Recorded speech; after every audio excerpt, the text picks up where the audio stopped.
సారా నీతో చెప్పు ప్రతి విషయం నీకు విను, మాట విను. దేవునికి స్తోత్రం. హల్లెలూయా. ఇందులో అబ్రహాము చూపించిన విధేయత ఏంటంటే భక్తి కలిగిన విధేయత. దేవునికి స్తోత్రం. హల్లెలూయా. దేవుడు ఏం చెప్పాడు?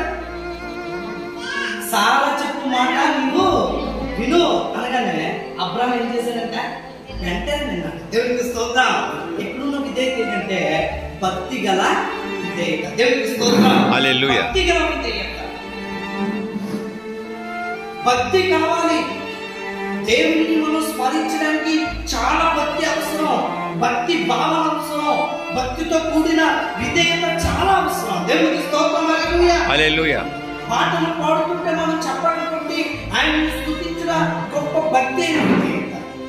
ప్రార్థన చేసే వారితో మనం కూడా ప్రార్థనలు ఏకీభవించిన భక్తి కలిగిన విధేయత. దేవునికి స్తోత్రం. హల్లెలూయా. దైవజనుడు ప్రార్థన చేయమన్నప్పుడు మనం ఏం చేయాలి?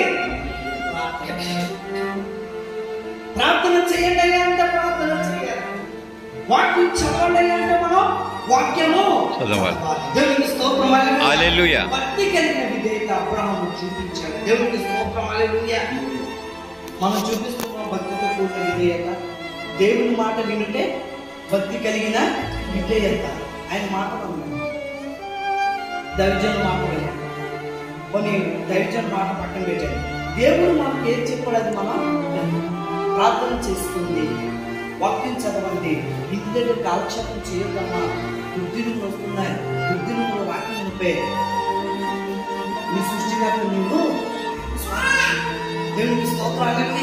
ఆలస్యం చేయవద్దు, ఆలస్యం చేయవద్దు. ఆలస్యం విషయంగా మారబోతుంది ఈ రోజుల్లో. దేవునికి స్తోత్రం. ప్రార్థన చేయడానికి నీ పాదాలు పరిగెట్టాలి.